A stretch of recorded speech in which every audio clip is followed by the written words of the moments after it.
In the wire. Yes, it is Thursday. It is 9. So, of course, it's UK Cowboys time. How are we doing, guys? And how are we feeling after the busy weekend? Glad it's over. Yeah. Go on, Craig. Yeah, same. It's, it seemed to be build up, and then the long weekend. So feel knackered now. Yeah. I spoke to Barry from Cowboys Experience at the start of the week, obviously to go over the show with us lot, and he said, "How are you feeling?" I said, "Do you know what? I feel jet lagged." That's the best way to describe it.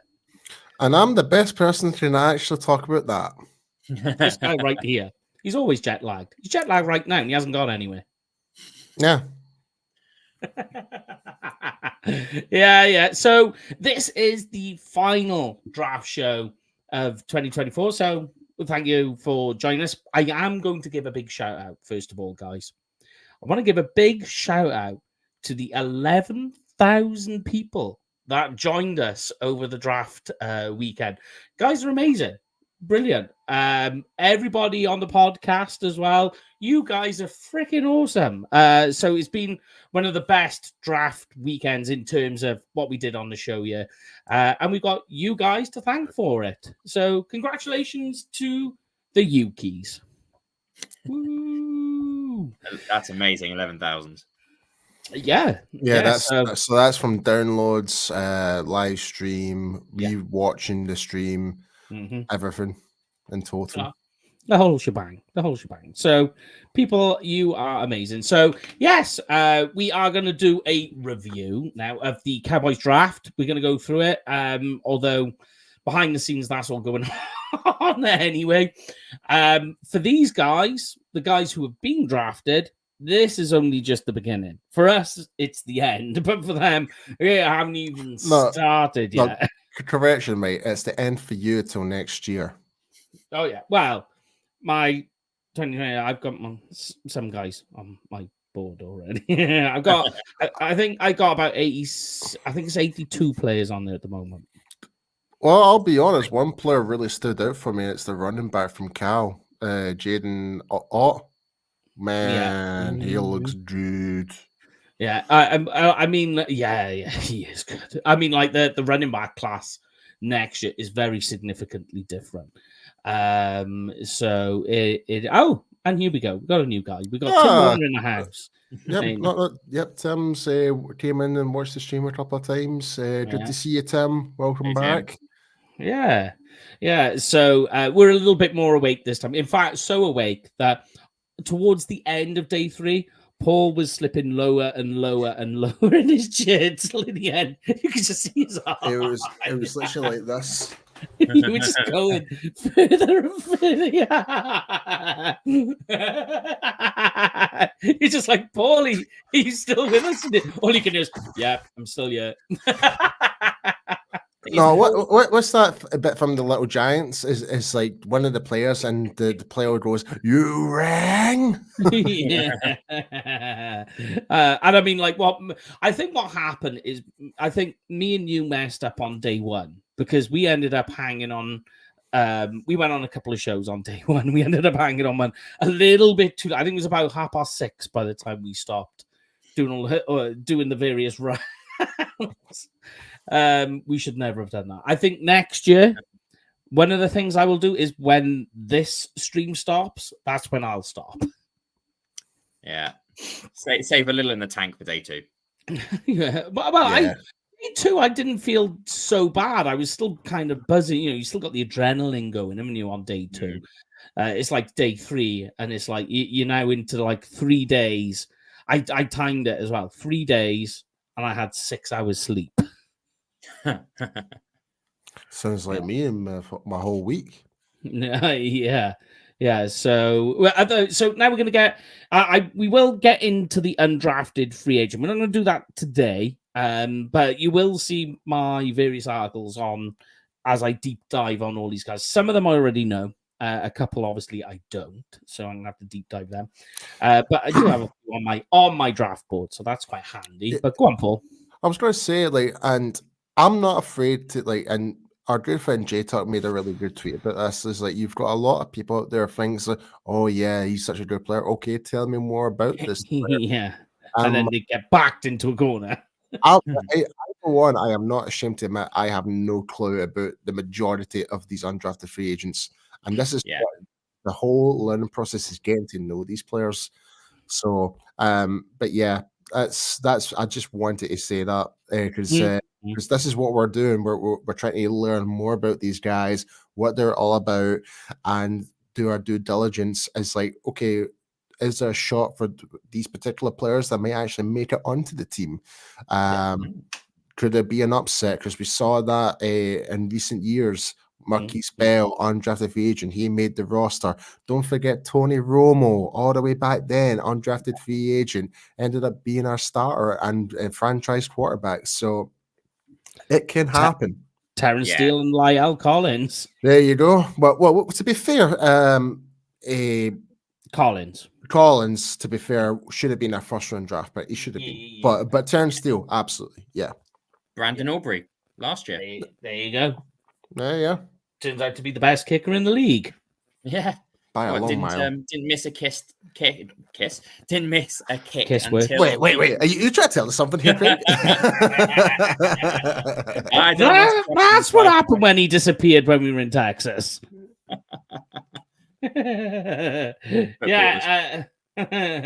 But I mean, we'll get into it. So let's start off, guys. Let's start off right at the very beginning, which is a good place to start, I suppose.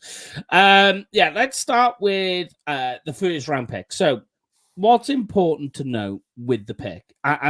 We actually got told this on this show as well about what was going on in the war room. Maybe we shouldn't have got told as much as we got told, but there we go. We still got told it. We're allowed to say what was said because it was broadcast on this show, right? So first of all, they trade down. Now, what happened at this point is the Cowboys were looking to draft Darius Robinson, right? Which I think is quite interesting, the pass rusher. He is good. He is good, Paul. But he went before our pick. So at that point, the Cowboys, we were informed, we're going to trade down again to the Kansas City Chiefs. They were also looking to trade out to the first. We later found out that the Commanders, and this is what swung the choice, the Commanders were looking to trade back into the first and take Tyler Guyton. At that point, the Cowboys halted and took Tyler Guyton. We'll talk about Tyler Guyton in a moment, but what do you guys make of that interesting piece of information we found out on draft day? Very interesting.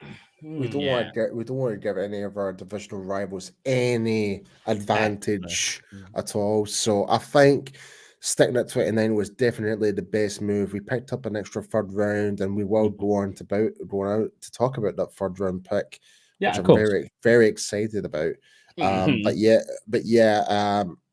I think it was actually really good from the Jones family actually doing the diligence. I mean, I know they had Graham Barton, a guy that I really, really wanted on the radar as well. Like if he was there at 29, which was going to be unlikely because after with Tampa Bay there and stuff like that, we knew he was going to go away. But Guyton seemed to be the more logical choice, that was going to be the pick. And we were told that from numerous people from DallasCowboys.com, thinking that was going to be the pick without actually officially saying it was going to be the pick and all that type of stuff. So, but yes, pretty happy. I'm glad that we're addressing the offensive line. It's something that you always need to keep on top of every single year, like True. whether it's bringing in some additional bodies for back for rotation or whatever. But the fact that we've pretty much got two essential starters from that one pick, like that to me is like a massive output. And the best thing about these two picks is like they do bring with a lot of finishing blocks, putting people on their backsides. And that's a really gives you an idea of what they want to do with the identity of the run, like for the offensive line, and that's improve the run game. So I'm happy. Yeah, I mean, we'll talk about the tandem of the two, and like you say about the identity, how they move in this offensive line forward. But go on, Craig, give it to me straight on the trade, and then we'll get into Guyton. Yeah, I mean, I said beforehand, I just wanted to see the Cowboys do something, not just sort of let it fall to them. And I think I'm pleased that they did. I'm pleased they got to a situation where they said, "Look, we've got 5 players we would take. Let's go drop back 4 spots and sort of let's see what happens." So I get the feeling, as you said, Guyton was telegraphed and he was more of a safety net. I wasn't as pleased. He wasn't like one of my top favorites, but as Paul said, you've got to see that and getting a third, which is more than I thought, as a combo deal. And if the Cowboys' identity, for whatever happens to the Cowboys this year, if their identity turns to we aren't going to get punched in the mouth anymore and then look astonished like Dak did the last 2 playoff years, we're going to be doing the punching in the mouth, then I'm absolutely fine with that shift. And that seems like what our 29 and 3rd round pickup do. They're mean brawlers. And yeah, if they're mean brawlers and for the next 5-8 years in Dallas, brilliant. Yes, I agree. So, I mean, right, let's start off with the 2 initial problems people have with Tyler Guyton. Number 1, right tackle. Number 2, lack of experience or playing time. Now, we spoke to Mickey Spagnola on the whole right tackle bonanza that's going on. So first of all, it is significant.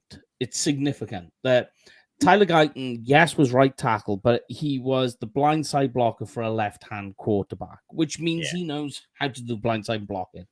That's first of all very important. And secondly, he did, although he was primarily right tackle, he has taken snaps at left tackle. And also, he did announce at the press conference he much prefers to play on the left.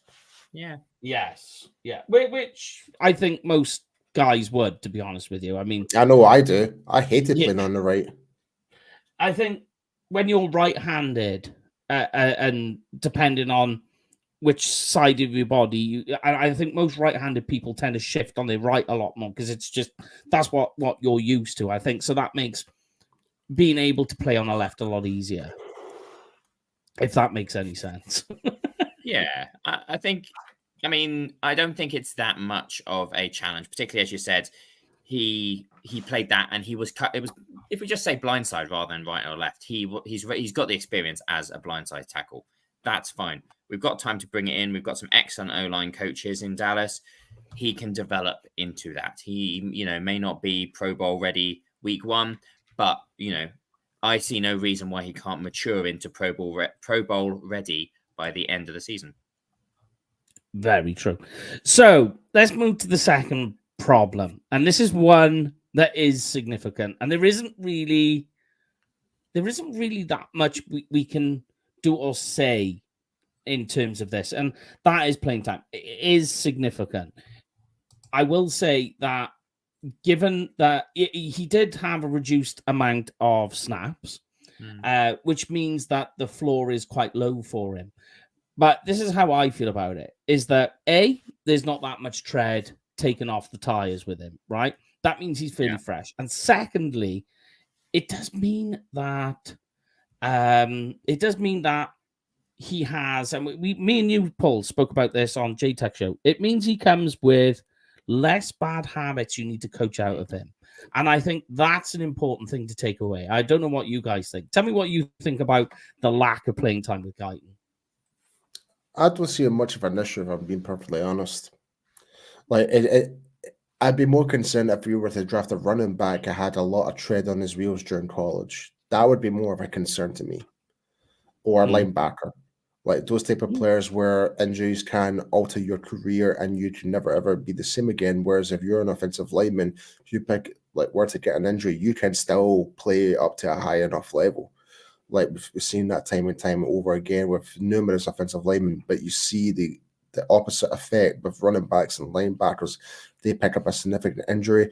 They're not entirely the same player ever again when they come back. So I think from that perspective, I think it's not necessary. I mean, I get the experience thing does matter,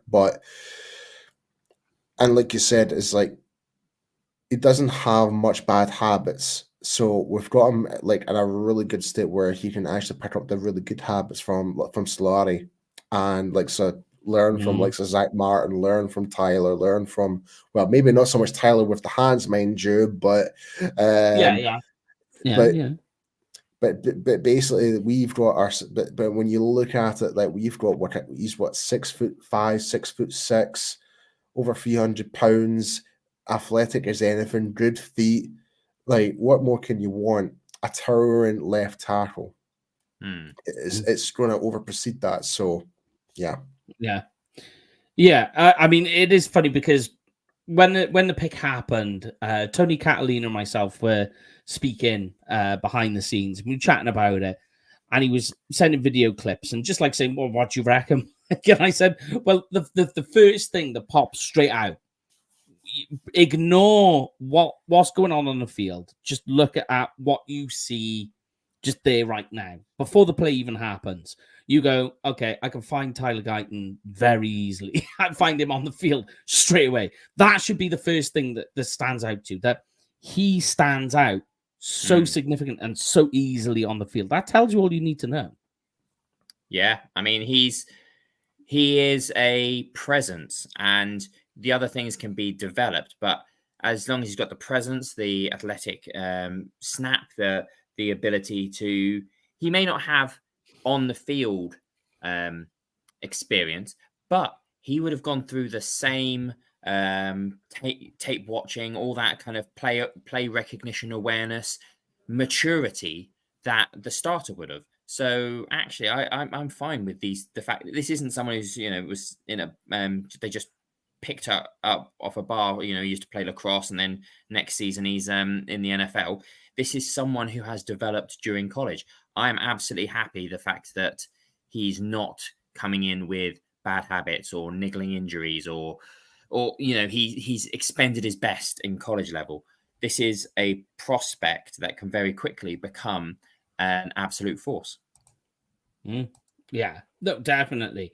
I think let's grade this pick, guys, right? If I was to grade the Tyler Guyton, because the floor is so low, given the reduced numbers of plays that he's had whilst in college, I'd give it a B+. That's a healthy B+. I can't get into the A just yet, but go on. What are you going for? No, I totally agree with you. Like, you can't really put it on an A because of those factors of we haven't seen enough of him on the field to really get a good proper analysis on it. Yeah. So I find B+ is very well merited, like to really fair to assess that on the draft pick. Yeah, B+ is what came to mind. There's no downsides to drag it down to the B where you're already thinking, this could hold us back. But actually, B+, and there's no impediments that can stop him continue to step up. Yeah, definitely. All right, so we move on and we get into the second round. So a lot's happening. We're trying to predict this pick as we're going along. We're seeing linebackers still available. We're seeing running backs. Thankfully, before the Cowboys pick, Jonathan Brooks came off the board. We were told were. Yeah, I know that was. In fact, as that pick happened, I made a tweet. I think it was just like the prayer hands, the prayer emoji hands. I was just like, oh, God. Like, I know Brooks is a good player, but it's the injury concern that really put me off. And he's only played like one full season It in wasn't even a full college. season. Not even a full season. Yeah. And I still don't know how that's merited as a second round draft choice. I really don't. Yeah. I think because of the lack of a standout, he was as much of a standout as there could be, and people were like, "Oh, well, it has to be second." I wouldn't have been happy with it. Would have been definitely a reach to get him at 56. So I was more comfortable early in the third if we were going that way. Yeah, I was like, you know, you want to get into like day 3 that you want to tinker with. We could maybe do something early day 3 to make that something, you know, make something happen there. Day I mean, three, day 3, third round picks on day 2. No, yeah, I mean, like, I was happy in terms of running back. I was happy to tinker around with that third round pick to go and get us a 4th round pick and fiddle about with a running back there is what I mean. Right, I see what you were getting at, right? Okay. Yeah, I think that was the sweet spot this year for running back. But go on, Paul. No, nothing. Oh, okay. So what I was going to say is we spoke on this situation saying, look, pass rush is a sneaky read for the Cowboys when you stop and you think about it. The Cowboys were thinking the same thing too, because once it got to their pick, they took Western Michigan's Marshawn Neeland. And I mean, when this pick happened, as soon as it did, it was kind of like, you know, like the big red flashing lights, and you were just like, of course. And it does make a lot of sense. Dorrance Armstrong, gone. Dante Fowler, gone. DeMarcus Lawrence, in a contract year, he's getting long in the tooth now. Sam Williams, I mean, hopefully we get to see something happen with Sam. I mean, we get to speak to him next week, but you're hoping he's taking the next step. We've got Valami or Junior for Hoka, whatever he's going by now. You're waiting to see what happens here. There's a lot of question marks when it comes to defensive end for the Cowboys, and they take Marshawn Neeland. And I mean, we'll talk about Neeland now. I actually think this was a very, very smart pick. I mean, just to give it to you, that while he played in Western Michigan, he racked up a total of 28 tackles for a loss, which is not bad. What are you guys making of the Neeland draft pick? By the way, he's been given the number 94 jersey, which I think is significant. For me, I'm actually like, I was actually like, at first I was like, huh. Like, because obviously, like, we knew that defensive end was a somewhat need in a way, but I didn't expect it to be in the third round. I think that's what kind of caught me by surprise. I would have put linebacker more priority, but again, the depth in linebacker was just like, is it really worth going for the second in there? But more I think about it and actually reading up more about Neeland, like, Neeland was one of the players I didn't really take the time to look at because I've been primarily looking at offensive line this year, primarily. And when I kind of looked at more Neeland, so okay, he's definitely got a lot of good run stopping attributes in terms of set on the edge. So that would definitely help benefit stopping the run, which has been one of our biggest weaknesses. So I'm all for that. Yeah, same. I thought that linebacker was a pick here, but Edgerton Cooper was off the board earlier. Yeah. The other guy whose name escapes me, I think there's the fact that he fell that far means there's more issues there. Peyton Wilson. Thank you. And people like Junior Colson, Trevin Wallace would have been a reach here. So understand how it went off. I haven't looked too much into him. I'm hearing, I heard some people had edge of the first grades on him. Some people had 4th, 5th grades on him. Yeah, I think Dan Bugler said this was a fantastic pick. I think he had that and obviously our next pick, like he had our next pick really highly ranked. Yeah. But I think he gave Neeland a really good grade. I think he was like inside the top 50 in that as well. So I mean, sure. I think he's going to do well. Say again? Neeland was inside his top 50, yeah. Yeah, I think this is the right sort of tier for him. And I think that there's positives out there. I personally thought that with the linebacker gone, they would have gone wide receiver here. They would have picked up a replacement for Gallup. Oh God, I can't even think who's WR3. Cooks. Yeah, he's only got 1 year left on his contract. I thought they would have gone someone. I'm just looking up who's around, but there were some definite prospects. Sorry, Craig. So sorry to bust your bubble, but you've went very robotic for me. I don't know if it's just my end, but are you getting it, Mike?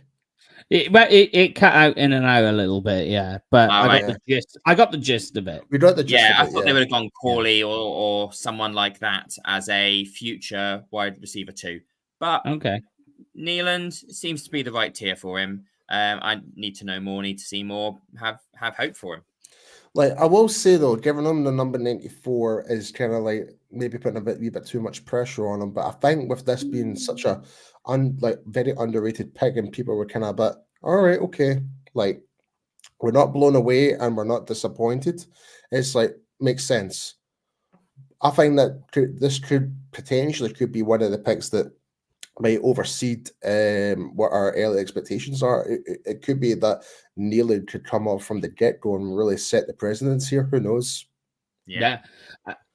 I mean, like he's got I don't know if you've seen it on my Twitter, like a good play from Neeland, because I've got his scout report coming out today, and there's this play where he's in the 3-point stance down on the left-hand side, and the snap happens and he just stops in his tracks. He watches, he's looking into the backfield, and he just stops. The entire line is trying to push and trying to crash, and he doesn't. He stops, he comes around the back of the line almost like as a Mike linebacker in an instant. The ball gets dumped off to a running back who's running an option route in the middle. But because Neeland's read it and come across, and he's so agile, he's not exactly like quick. His top end speed isn't insanely fast, but he's agile, very agile, quick on the pins.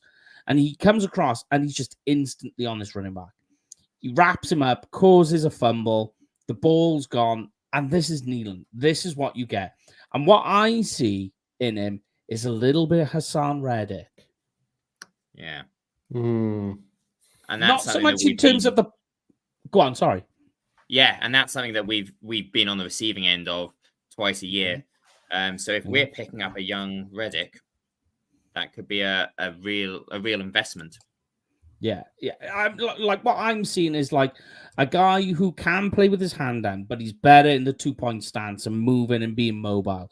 When you see that, I just see this Hassan Reddick in him. Like in terms of the pass rushing, not so much. I mean, that does need some work. But in terms of everything else, I mean, I think Zimmer is going to put... And like you think about this with like the Mike Zimmer defense. He loves defensive ends with big, bulky size. He wants these big guys who can stop the run on the field a lot, because that's what you need. You need defensive ends who can defend the run, because then that leads to all the rest of the other things. And the good thing is for a guy like Neeland is he's already got guys like DeMarcus Lawrence on one side, and he's got Micah Parsons, who's going to be a little bit roverish, I feel, going into this season. And he's going to be the guy who's doing the work to get the sacks. I mean, there's another guy we're going to talk about in a moment who's very sneaky on blitzers. But this is how I feel it's going to go. And he just fills a slot. He fills a gap very nicely. For me, it's another B+. I don't know what you guys feel. Hey, Craig. I think more of a B. I think that need to see more. I think Guyton's presence and his physical abilities are more apt. I think Neeland, the agility's there. I'd like to see how it fits in with the new scheme. I think because we've got a new scheme, because we just need to see more how he fits into the scheme and how he's going to be used. Guyton's going to be used week 1 onwards. Neelands, let's see how much we see of him. I will say this is going to suit Mike Zimmer to the T. This is definitely a Mike Zimmer pick, 100%. I agree. So for me, I'm giving it a B+. Like, because obviously the fit. It's the fit. And what he's best at, which is stopping the run, very similar to DeMarcus Lawrence. So the fact that we've now got 2 guys there at the set of the edge can actually do that. So that to me is very fundamental. So I think in terms of the logical choice, in terms of attributes, it's a great pick. Yeah. I could push that up to an A, but we need to see more of it on the field when he's actually at training camps, and then we can make a better evaluation on it. Yeah, I'm with you there. I can't push it to an A, but I feel like a B or a B- is just like way too low for what the potential is and how that fits into what Zimmer's going to be trying to get. He's gonna be juicing it out of him for definite. But let's get on to the next guy. I think this is like the Cowboys' favorite pick in this year's draft, which is Kansas State's Cooper Beebe. Play guard. Some say he could play center. We're about to find out what they decide to do with him when we get to camp. Is he going to be Brock Hoffman's replacement, or is he going to be Zach Martin's replacement for next year? Or is he a bit of both, where he does one thing this year, like they did with Smith, in his rookie year and then his sophomore year, put him into one position and move him out to the other next. But Cooper Beebe, guys, now, value on this pick, astronomical. Yeah. I mean, this guy, he's gonna pick number 73.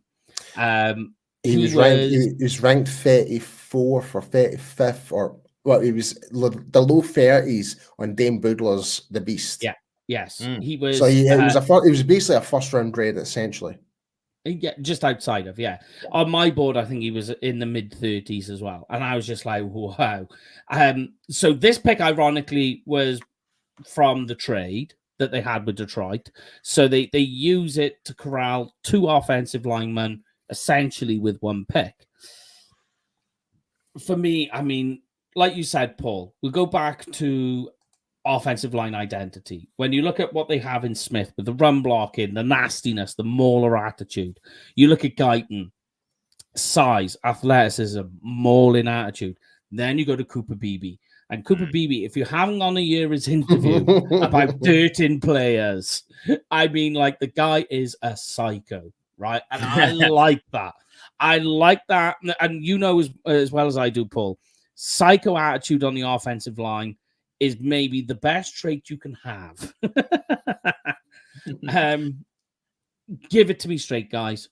Cooper Beebe, how do we feel about this pick? I freaking love it. Love it. Love the Beebe pick. I think everyone was quite surprised that we managed to get him. I wasn't too sure. Like, I think the consensus was we were going to go running back with that pick. But the fact that I'm so happy we doubled down on offensive line, and I'm going to use that point to a later point of the discussion later on when it comes to running backs.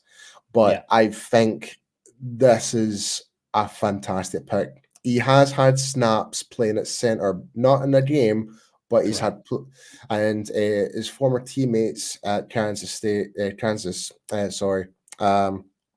State. Sorry?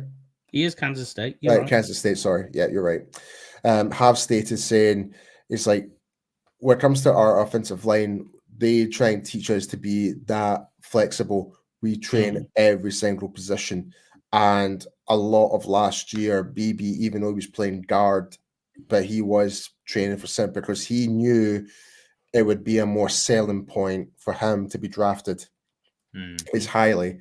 And the fact that he's been working with Duke Manyweather as well. There you go. So I think it's a fantastic pick. His attitude, his philosophy of playing the game, like just the way Harry conducts himself, he just loves to play the game. And I'm just so excited to see him play it. Like, and already I'm more like, even though he's not played one snap, but if things go the way the way I expect it to be, that will be the next jersey I think I might buy. Me and you were talking about that yesterday when we were arguing about which jerseys to take, and I was like, We're like, torn. B. Yeah. the thing that tore me, that I was torn on, was when they gave Nealon 94. Only because it's just such a legendary number for the Cowboys. I just hope that doesn't play an impact on Nealon, though. It's the expectations. That's the only qualm.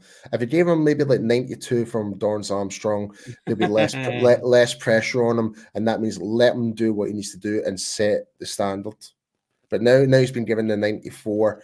There is that little bit of expectation on him now. Yeah. I mean, I like it. I like it. But, you know, I mean, like we could have said that with CD Lamb, and look how that's worked out. Yep. I think you'd be hard pressed to find a Cowboys fan who doesn't give this an A+. I didn't even expect to see him out as our second round pick. I thought, as we said, he'd be gone in the 40s and so on, because he's got that potential and that attitude. So this was both a need pick and a BPA pick. And not just that, I think he was probably one of the best regarded guards in this year's draft. Yeah, if not the best, in certain people's pecking orders. Essentially, I think quite a lot of people had BB as number 1. Some people had him as number 2, but the consensus is he is right up there. So yeah, definitely. And to fall this far without attitude problems, without off-field problems, without injury problems, we absolutely nailed this pick. And like we were saying earlier, you've really got to see the 29th and this pick rolled into one. And that says we understand what we need on the offensive line, and that is attitude. And that's what we got. Yeah, and not only just that, if you watch his game film and stuff like that, even him playing his guard, like he's so for a big guy his size, he can move very well. Like pulling away to move up to the secondary, taking out linebackers, like pushing them away 10 yards away. It's a beautiful thing to watch. And he just likes to smother on defensive linemen, like just make them suffocate and put them down to the ground. That's exactly what we need for our run game right now. Yeah. Look, let's put it this way. Right, I'll go through some numbers and we'll talk about this with Cooper Beebe, right? So 335 pounds, right? That's a lumpy guy. That's a big guy. Yeah. And he's nearly 6'4". He ran the 40-yard dash in nearly 5 seconds flat. 5:03, 94th percentile. Wow. Now imagine a guy who's nearly 340 pounds moving at speed. That's why he's so effective in combo blocks, because he just moves. And it doesn't even finish there, Paul. Broad jump of 109, 87th percentile. Mental. Explosive. But let's go through just some of the stats. So I went through them at the start of the week. So 1,315 pass blocking snaps over the last 3 years. In that time, 28 pressures allowed, which is fine. That's good. That's, you know, when you think about it, that's less. It's less than double-digit pressures allowed per year, and only 2 sacks allowed. In 3 years? In 3 years. That's incredible. Yep. Like, you could be excited about this pick. And when you look at the teams that Kansas have played this year, like... Yeah. No, I agree. I mean, this... I was with you when we had the conversation about the jersey, because the jersey selection is a very important, what's the word I'm looking for? Tradition. When we go to pick our jerseys, it's very, very important. You get the one that you feel most strongly about. And I'm with you that I was on the 94 fence for a while. You talked me down. It is BB. It has to be. He was the next one. It has to be BB. I'm sorry, mate, but it has to be. I agree. I agree. Like, the fact that even his reaction on the phone call sold me already.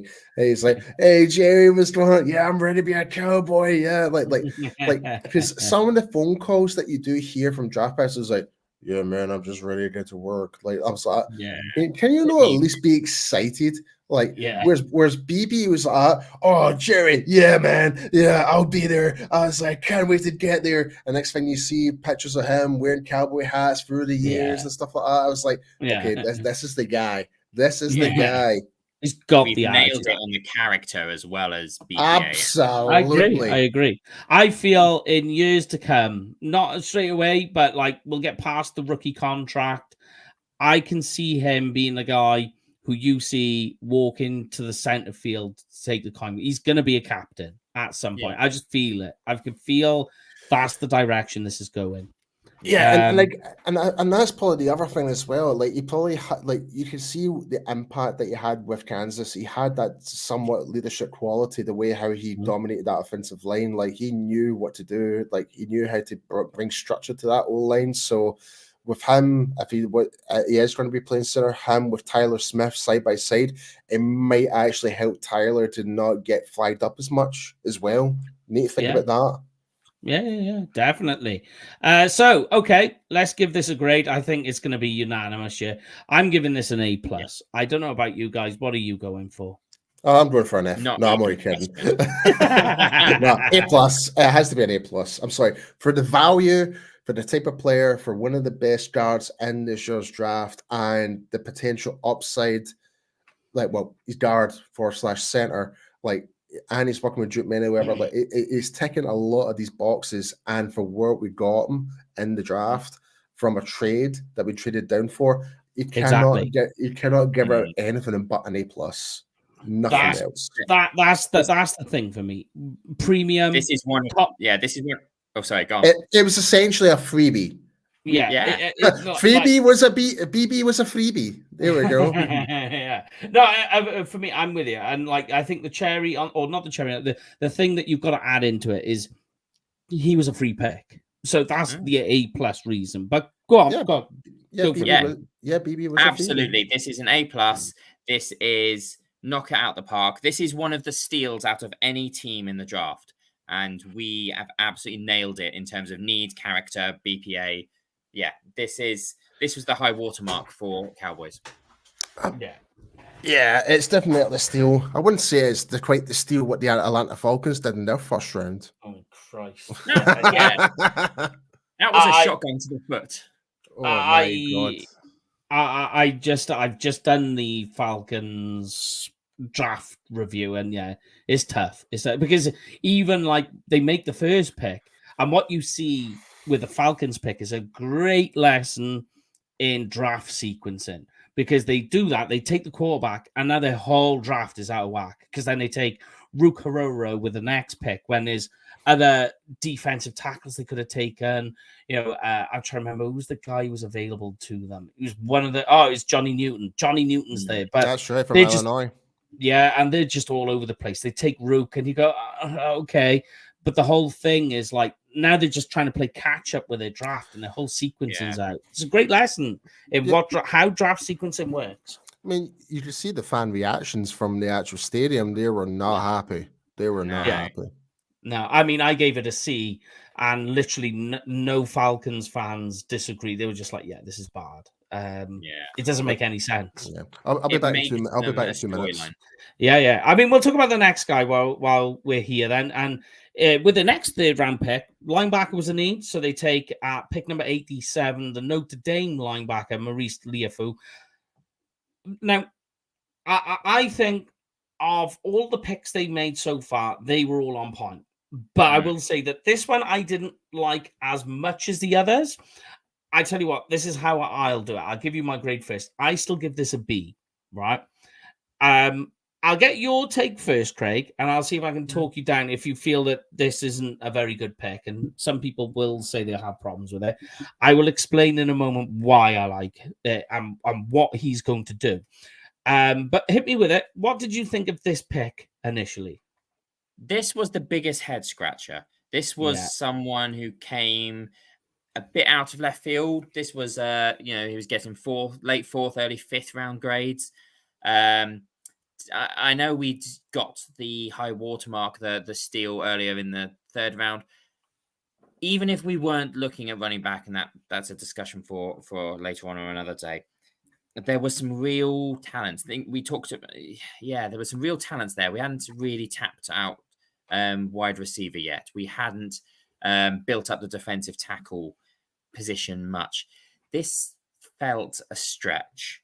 And I've seen a few things that a few people have been a bit positive about him. Again, attitude, again, play recognition.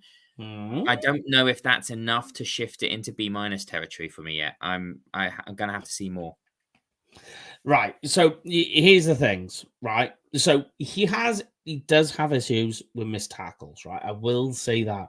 I believe it's 17 missed tackles in the last 2 seasons, which is a concern. So tackling technique is something you're going to need, but he shows good awareness. He shows very high Q guy, right? As I say, go and watch.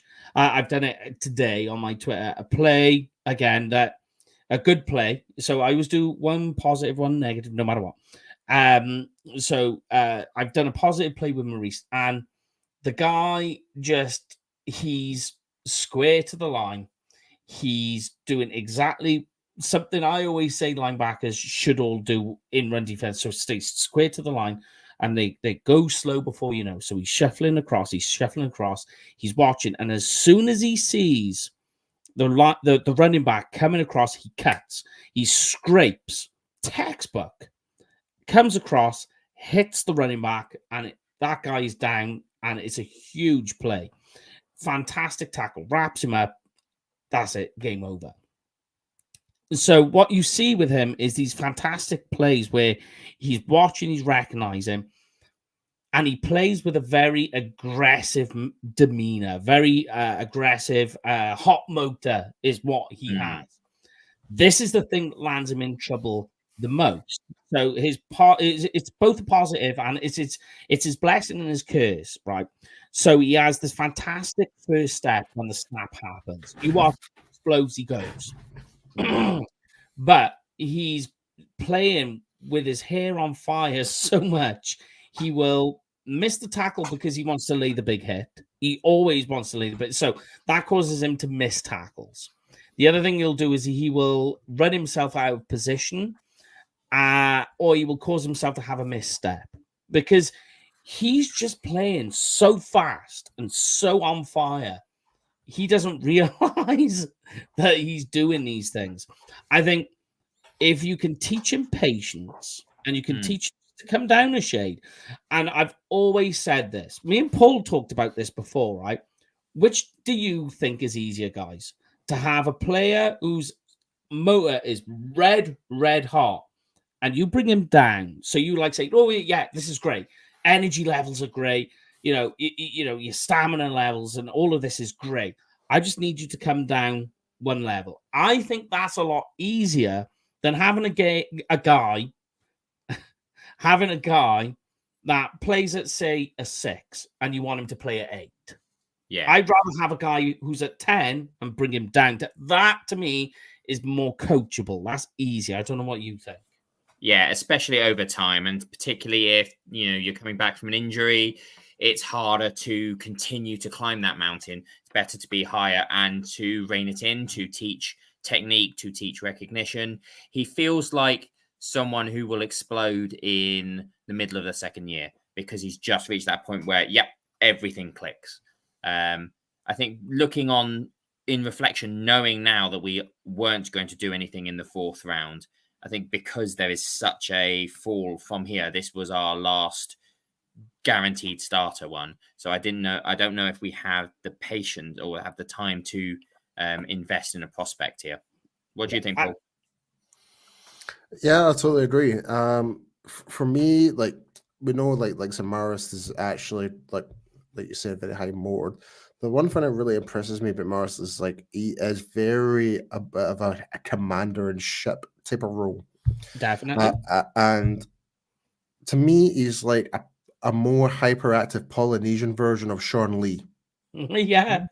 That's the best way to describe it. Yeah. But he does have a bit more flaws than what Sean Lee did. But that's the best coming out of college, yeah, that's the best comparison I can actually say about Maris I cannot pronounce his surname. My God, Life. I still won't be able to get it.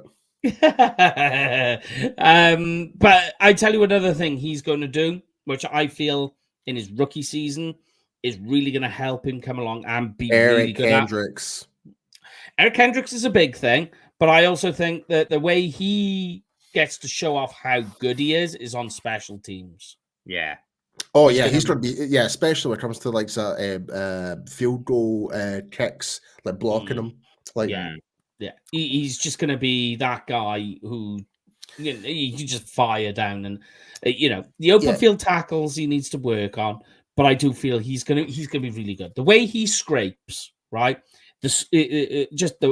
You go back and watch the way he can scrape is fantastic. It's textbook. He's hitting those 45-degree angles, absolutely spot on. You see it, and he gets into power position so quick because he's so explosive and well balanced that he gets onto his toes with a wide base so quickly into power position. It's brilliant. I love it. I think when I seen it, I was just like, I love this. But yeah, it's ticking boxes for me.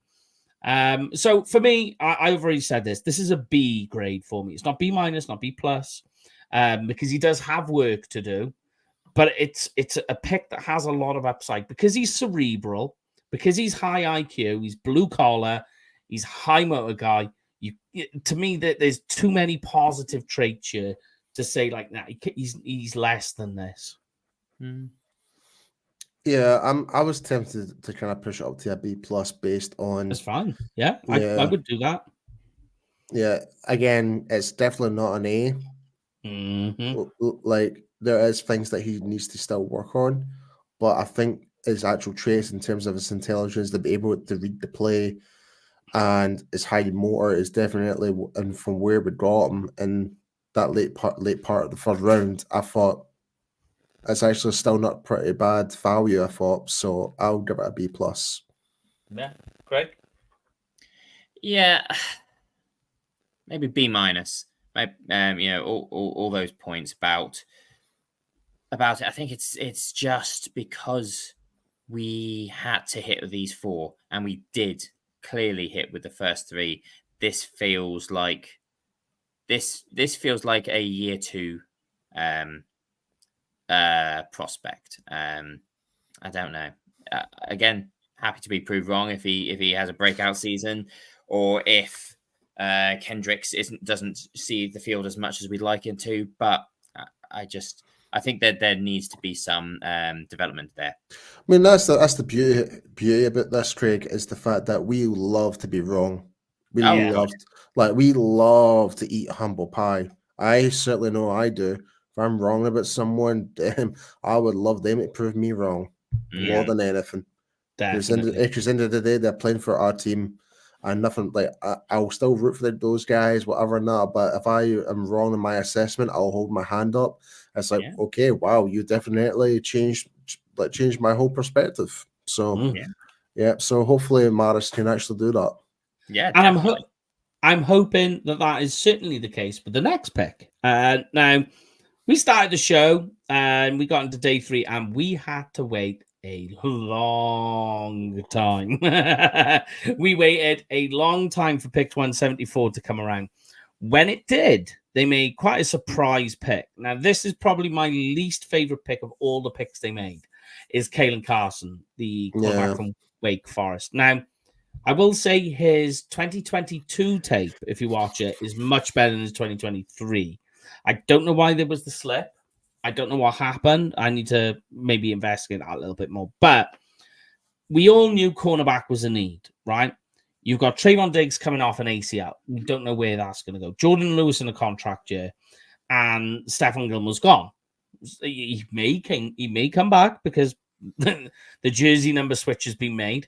But it was a need. Now, my issue with Kalen Carson, he allowed 60% completion rate last season and allowed 4 touchdowns. With that, he got 0 interceptions. 2022 is much better, mind, okay? But I'm not sold on this pick right now. Now I'm sure once we get into training camp, once we see a little bit more of him, we have these shock guys come out all the time. But give it to me, guys, what you feel on Kalen Carson. Bearing in mind, we had the third round pick with Maurice LeFou, and we waited all our time, and this is what we got.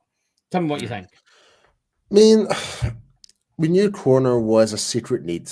So it was. In a way, I am somewhat happy to address that. Me personally, I would have preferred someone else. Me too. But I don't really know. Like I said, I haven't done that much research on the cornerbacks this year. And it's not really my position of expertise. I'm more of a D-line, O-line guy. Yeah. Anything you need to know about that's my bread and butter. But so I can't really possibly comment. I'm just happy that we have kind of somewhat addressed it. Yeah, I would have been happier if we'd gotten Stephon Gilmore signed up, and this is a depth pick. This is a potential learn under him. I don't know as much about him as earlier on, just because of it will be a depth pick. It will be. Because when you think about it, Bland was essentially a depth pick, but he really stepped up when he was given the starting role. When Diggs went out, and look what happened. This is why I go on. Oh, sorry, just to cap it off. For me, it was seeing what happened next and knowing that we've got other areas with even less depth, and the fact that Jalen Ford had been someone who had been linked strongly to the Cowboys, and then we didn't go there. I would have been much happier. And Jalen Ford seems to be closer to being a starter and more of a Cowboys character in terms of what we were saying around attitude and meanness and so on. So, yeah, it is what it is. Yeah, I mean, the issue I have is just what was available there, essentially, is what annoys me. You wait all this time, and this was the pick. The only thing I will say is you've already brought up the thing I was thinking about earlier in the week. Right, I don't like this pick at all. But nobody had heard of Deron Bland, who was a 5th round pick when he came through. And look how that's worked out. So I reserve judgment for the time being, but when you go through it, his statistics are not good. I mean, he last season in 2023 allowed a 98. And it's not the be-all and end-all, but he allowed a 98 passer rating allowed. I always say it's it just gives you an idea of where these guys are at. And I just think, that's not great to be going in there. And also in the 4 years playing at Wake, he only recorded 3 interceptions. Yeah. It's not a great resume. Yeah, I'm going to reserve my judgment on him. Is what I'm doing. Yeah. I can't bash a player when I haven't really seen much of him.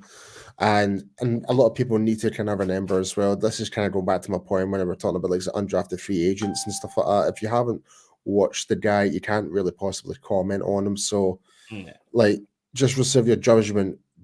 Watch training camp. Watch how, try and grab footage of the OTAs and get an idea what he's all about. Do you think he's going to be fitting into the Zimmer system? I mean, that could be one of the things as well we've not actually talked about. He might necessarily be playing well on that system at Wake Forest. It might actually suit him better under Zimmer's program. Who knows? There is those other aspects as well. So Zimmer is for the short time he's been here, he definitely had a list of guys that he really wanted. And like I said, if it was me, I would have picked someone else. And like Tim just mentioned, we just need to believe in Will McClay. We do. Yeah. It is true. Because 9 times out of 10, McClay has normally had it out the park 9 times out of 10. Obviously, last year was a wee bit of a there's still time for that from last year. We can't put the full jury on last year's draft just yet, but the majority of Will McClay's decisions on the draft have turned out fairly decent. Yeah. And I mean, it's the Deron Bland thing for me. Why I hold back, because like when Deron Bland happened, I was like, I was like, I don't like that with this pick. Well, put it this way, I think already I would prefer Carson to Bossman Fat. Put it that way. Yeah, and I mean, cornerback was a need, so that's why I would, for me, I give this a B minus, purely because it's a quarterback. Cornerback's a need, but there's a lot of underlying questions with him. Yeah. I mean, if it were me at that point, it's like we could have easily got ourselves another defensive tackle, and now a big run stopper, much more better graded at that point. But it is what it is, and we just need to root for the guys. That's it. Yeah, exactly. This is a ungraded question mark. Let's see what we see of him. Yep, totally. Yes. So another position of need for the Cowboys, believe it or not, and really, really is. I believed it was actually a bigger need than what the Cowboys were letting on. That's wide receiver. So they go out and they get a wide receiver from Southeast Missouri State, Ryan Flournoy. Now, when this pick came in, everybody went, eh? It was really, really confusing. Now, I will give you in a moment, I'll bring it up because I put it on my Twitter, is his RAS score. And I'll bring that up in a moment because that is significant. And when you get into this late into the draft, you'll find in traits, whatever it is you're looking for. You're picking one thing, traits or athleticism. We know where they've gone here with this guy. But tell me, guys, what you think of Ryan Flournoy. And I'm telling you now, once I looked at the RAS score and I've looked at things, I've had a little scout about with him. I actually think he's right there next to Talbot and Turpin in where this could actually slot into place. But give it to me. Tell me what you think of this guy. Based on the evaluations of him, it seems to be a very promising surprise. Yeah. Like even you said, we did not know who this guy was, like based on this, obviously based on the school and where he plays and stuff like that. But his RAS score is literally off the chain. Really impressive. I think he was like pretty much right up there in the top ranks among all wide receivers in this year's draft. It's very interesting. Which kind of begs the difference. Like, why hasn't no one actually talked about this guy? Is it purely because of the competition he's playing in schools? But when you do look at, I've only seen a couple of clips of him. I'm actually quite intrigued. I'm very interested. I'm very interested to see how training camp pans out for him.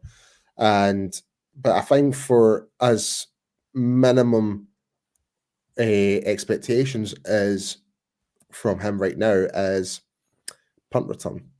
As of right now, I think that would be. I think that could be the first step for him, is obviously make it into the roster. But if anything, I think if he does get into the roster, I think the first step is he'll be there in special teams and gradually move his way up. But I think the potential upside, like you said there, Mike, he could overtake Tolbert. Yeah, I don't even think it's occurred. I think this is a really good find. I saw a comment, I think it was today or yesterday, where one of his teammates said that the best comp for him is Des Bryant. If we get a large physical receiver, Gallup pre-injury, this late in the draft, then this could be a real surprise win for us. Will he get enough receptions to be able to sort of show his talents, to be able to take the next step and actually start challenging for that wide receiver too? Hopefully. I think the Tolbert has sort of, I don't know if he's missed his chance or just never made that step, but this really could be a prospect to watch. I think with Tolbert this year, this is his chance this year, because Jerry was banking on Gallup really stepping up, coming back from his injury and actually justifying his pay, essentially. Like you had to play him based on his income. Like, what's the point having a player on the bench who's on X amount of millions of dollars a year, where like there was just no need. Like, So I think now that that's been cleared off now, both Tolbert and Fornoy are basically on rookie contracts. And obviously, you've got Brandon Cooks there as the support to CD Lamb. It's like there is going to be a good, decent, and don't forget we've got Jalen Brooks in there as well. Yeah. So, and they're high on Jalen Brooks. Oh, absolutely! I love Jalen Brooks. I think he deserves more opportunity for sure. So, I think in terms of the rotation of the number 3 is going to be very competitive and very important too. But here we go, guys. I'll give it to you straight. So for Fortnite, in the last 2 years, nearly 2,000 yards receiving, 14 touchdowns, and last season 56 receptions and only 1 drop. Yeah. Now that's the statistic that really caught my eye was the drops. And what thing did we really struggle last year? Dropping passes. Yeah.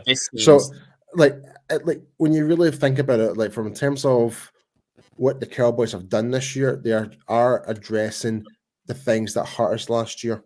Yeah. Like significantly, like all the offensive line in terms of the run game, like run stopping on the edge, like it can be all dependent on DeMarcus Lawrence all the time. Then you've got linebacker depth. Like we need numbers for linebackers, so we were so short of it. Now we brought in a wide receiver, like, and our biggest weakness last year for in terms of our wide receivers was dropping passes where it was from Lamb, from Gallup to Cooks. Every one of them was for that. So I think this is actually quite a very underrated draft pick. Yeah. So here we go. I'll give you the combine then, right, guys? So his total RAS score. Let's just start there first. So it goes to 10. His total RAS score was 9.89. So it's amazing. That's you're in elite status here. Okay. So he has a vert of 39.5, which is 94th percentile. He has a broad jump of 1,100 inches. So that was 98th percentile. But this is where it gets interesting. Right? Yeah, his 40-yard dash was 4.44. Yes, which it is 88th percentile. But his 10-yard split was 1.52, which is electrifying. That is so. Des Bryant, you gave that comp earlier. His was 148. But he's 93rd percentile. But here's what's even more interesting, Paul. So you've got the agility, you've got the speed, you've got the explosiveness, you've got the power. Now you've got the strength as well. He ended up cranking out 19 reps on the bench. For a wide receiver, that's ridiculous. That is a lot. When you're only 200 pounds. I mean, 19 reps. That's almost what DK Metcalf did, right? Yeah. It's 91st percentile. Jeez. Yeah. So this guy is an athletic freak. So when you start... But at the same time, we do need to remember he is like a 6th round draft choice. We need to kind of keep low expectations still. No, yeah. The expectations come as a result of where he's at. And you kind of like go, well, why are you at Southeast Missouri State? Why are you playing there? So there's always a reason. But sometimes guys do get missed. It does happen. But yeah, I mean, like, we're talking about the production. We've got to remember the production he's up against, the competition he's up against. So this guy is obviously, he's at a smaller school. He's out producing everybody. He's athletically off the charts. And I think that's what they've keyed in on, is that there's obviously and like you say, Paul, you're into the 200s. Yeah, so he's picked 216. You're just trying to find something, a baseline to work with and work on. You've got the athleticism. You've obviously got clear production. Now let's see what you can do. I think personally, he's going to be, depending on how this goes, on how he takes to coaching, because that we don't know. So if he can, I think we're looking at a guy who's pushing for wide receiver 3. Definitely wide receiver 4 going forward. So for me, in terms of just the RAS, the athletic scoring, this is a B+ for me. I really like this in the day 3. I don't know what you guys think, But that's my particular score. Give me yours. Based on, on your go, Craig. Oh, just simple for me. A-. I think that there's a real potential here. Raz score, the physicality, the stats that he was able to put up, and let's see if this slips into a B or actually holds in the A. This could be a real prospect for us. I'm gonna keep the expectations to like pure baseline. I'm gonna just give it a straight B at the moment. I know there's so many good traits here, but I am just kind of like, okay, we haven't seen him play against top tier, essentially. Yeah. I really want to see how he deals with our corners like Diggs and stuff like that. So for now, I'm going to stick with a B at the moment. Yeah, I'm in the B range. Just like you say, because you don't know what it is you're going to be dealing with here. Like you say, there's question marks. Competition is everything. And that's the big thing. That's why SEC players are so inviting, because you know that they're playing at the top, at the highest level. So yeah, I mean, that's that pick. Then the Cowboys, they have just a short dance for their next pick. And they take another offensive lineman. So Nathan Thomas from Louisiana, he joins Asim Richards, Matt Walexo, Josh Ball, Matt Fournier, and Tyler Biadasz, who have all been taken in the third round since Mike McCarthy has been head coach. He loves his third round. Day 3. Sorry, not third round, but day 3 offensive lineman. So there's clearly a pattern with Mike McCarthy with this. Obviously, of all those guys, it's only been Tyler Biadasz who's state claim to a starting role. But what do we think of Nathan Thomas from Louisiana, guys? Give it to me straight. What is your... now, he's 6'5", 334 pounds. He's a big old lump. But give it to me what you think of him, and then I'll give you a quick rundown. Well, he has had snaps at right tackle, I believe. So he could be there as the rotation or backup to Terrence Steele, depending on how well he can perform this year. So, again, I think it's just trying to cause less damage to what happened to us last year. Try and fix any gaps potentially. And like you're saying, mate, like the attributes are there, the size, the actual weight of him as well. Like, I'll be honest, like Thomas is not one of the guys I did get to see much footage of. But the stuff I did see, he looked pretty decent. He's like for where he's playing, that it's fairly decent. So again, I'm gonna just like wait and see how he does within the number 2s, like because he'll pretty much be like protecting Trey Lance quite a lot during training camp under the 2s right now. He won't be in the starting lineup just yet, so I'll be I'll be paying more attention to the backups in terms of that with him and TJ Bass, etc. So that'll be something to watch. Go on, and Greg. Yeah, again, less understanding of him, but in general, I'm happy that we triple dipped on the offensive line. I'm happy that we've got the depth there. We do have holes that are starting to age. So if this gives us some confidence in this new approach of being physical on the line and of bringing forward the next guard, then I'm fine with it. Yeah, I mean, like, look, it's a 7th round pick, right? So we know this isn't going to be like a blow you out of the water. I mean, the guy, 37 pressures the last 2 years. Last season he allowed 5 sacks. And the big one for me that's an issue is he had 7 flags called against him in the last 2 seasons, which shows that there's something going wrong with him. He's definitely a project guy, I think. We talked about Josh Ball. He was an end of day 3 type guy. I know Ball's slightly different. I mean, I didn't like that pick from the start. But, this one, I'm kind of just like, well, let's wait and see. Like you said, Paul, he's going to be running with the 2s and 3rd stringers. See what he does when he's out there doing his thing. he is a big guy. He sticks with the theme that we talked about of big athletic guys who are maulers. So yep, it's changed. It really is changing the identity of the O line. Yeah, the pattern is emerged of Well, what it this, is. if anyone's going to benefit the most from this, is going to be Zach Martin. Yeah, yeah. But I mean, for me, this is a depth piece for now. I feel there are better guys on this roster than what Thomas is. But we always say it, offensive linemen, you can't have enough of them on your roster, and they've taken another one. For me, this is just a C plus. I mean, basically, he doesn't have great production. It's a 7th round pick, so it's hard to say at this stage. It's more of just a wait and see sort of grade. Yeah. Yeah. All right, and then let's get to the last guy. Now, this one changed again for me. This is a much better pick. Justin Rogers from Auburn. Me and you, Paul, talked about nose tackle in the draft. Yep. So they do go out and get one. A 350-pound, 6'3" defensive lineman. Offers not a lot in terms of pass rush, but in terms of run stopping and crashing the A gaps, he is very good. And he anchors fantastically.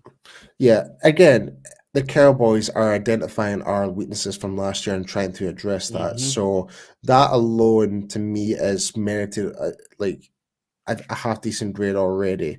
Yes. Like, he's not like Quentin Bohanna, who's just basically a vessel standing on the defensive line, not moving. Yeah. Whereas Rogers can move. He can move. He can increase into the double teams and get into the backfield and get tackles for loss. So he has proven that. For me, I think my issue with Rogers is when he's fully engaged, like, he tends to have a tendency of slightly giving up a little bit. Like, as long as he doesn't have the upper hand, like the initial upper hand, he seems to kind of like lose out the play. That's the only issue I really do have with him. Yeah. Go on, Craig. Yeah. Another investment in the trenches. Happy with that. We'll, see how he develops. If he is going to get in some time with the snaps, he needs to be able to embrace whatever Zimmer brings in. And I think if he keeps up with what some of the analysts have said around his ability to break covers, then yeah. See. Yeah, I mean, here's what's important for me, right? First of all, the guy he's only just 20. Well, I say just. He's like 22 years of age in like 5 months, right? So he's young. We've lost Hankins. There's question marks on Mazzy Smith.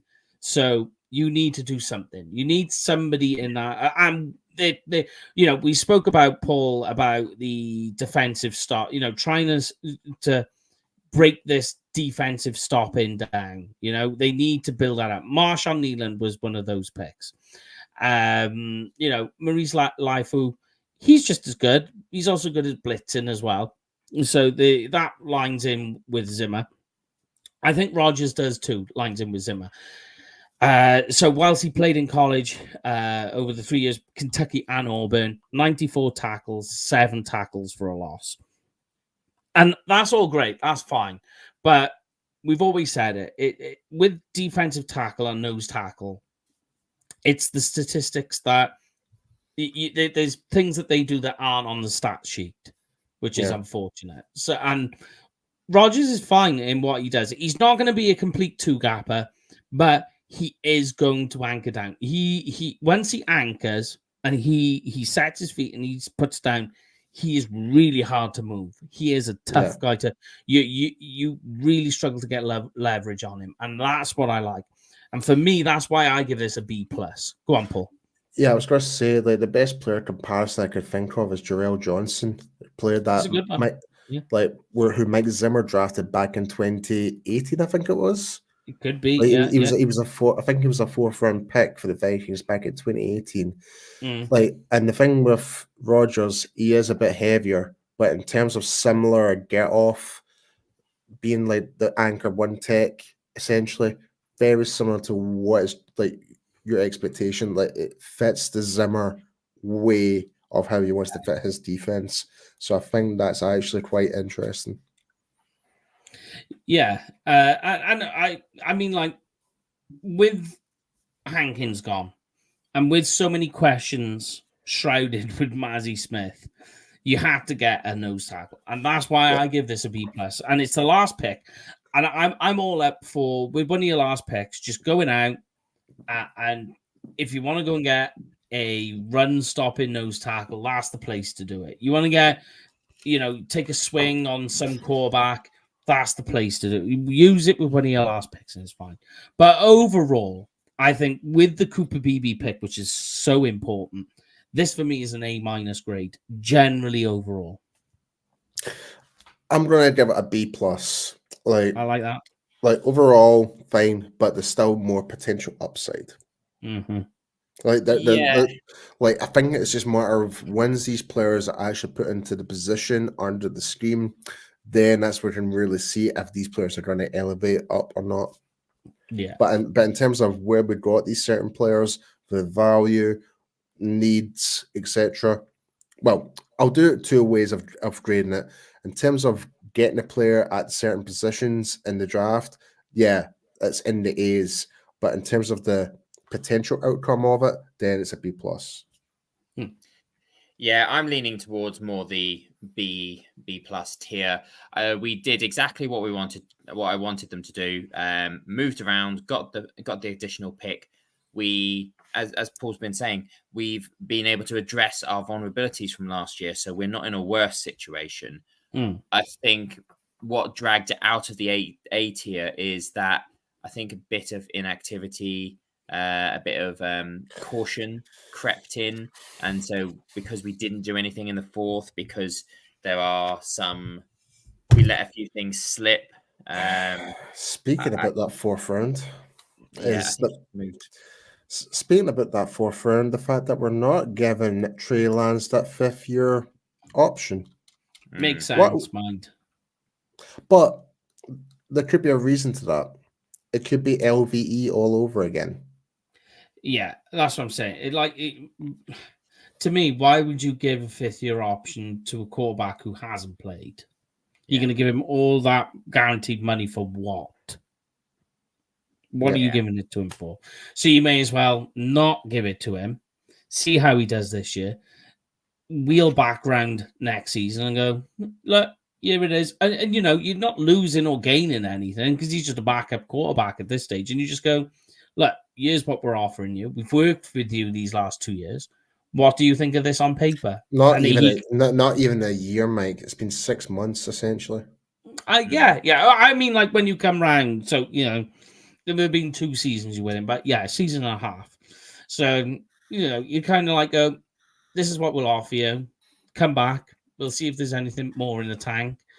That's how I see how that's going to go. And to answer the question on the UDFAs, we're going to do that next week because they're a whole class on their own. And it gives us a chance over the weekend to scour them out. I'll be honest, mate. Next week I'll probably just be listening. If I'll be honest, because the only one I know is Pete, the running back, who a lot of people mocked me for this, but I actually think Pete's actually fairly decent. Yeah, and the tight end, the double barrel tight end. Yeah, Span. Brevin Span, he's really good. 6'6". Keep an eye on him. Tight ends, I think you got a nice fight going on now because you got Princeton Fant, you got Stevens, you've got now Brevin Spanford coming in through as well. A little bit of a battle going on there. I'll tell you what, if I was Peyton Hendershot, I'd be quite worried. Yeah, even Schoonmaker. I know we spent a second on him, but I think Hendershot's, yeah. I mean, I got asked a question about guys who, this was before the draft in the mailbag. They said, who's a guy you could see? And I was like, Chauncey Golston's one, another one, Peyton Hendershot. What are you doing with these guys? Yeah, because we don't know, even though I really do like Chauncey Golston, but whether Zimmer wants that That's hybrid? the problem. Does he want that hybrid where a guy can play a 5-tech and a 3-tech at the same time? He's not that type of guy. He rather prefers to have players stuck to their positions on the defense. He's not like Dan Quinn, complete opposite. No. And you think with Golston, he's too light to be like a 3-tech, to be a 3-tech, and he doesn't offer you enough in terms of pass rush to play him as defensive end. So like, what are you doing with him?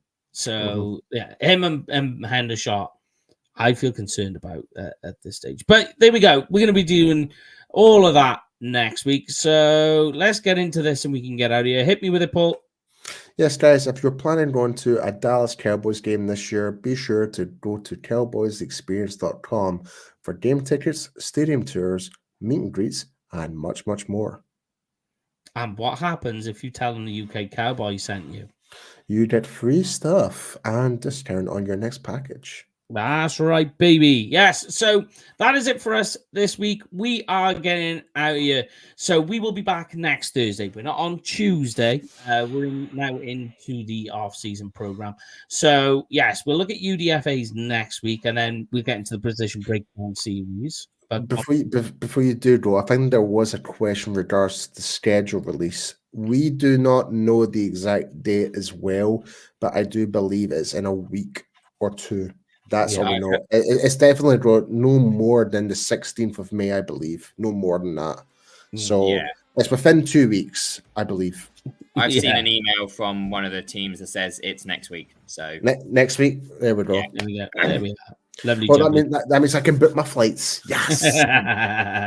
Yes. So have a nice weekend, guys. Stay safe. We will be back next Thursday. We're going to keep reviewing. So have a great weekend.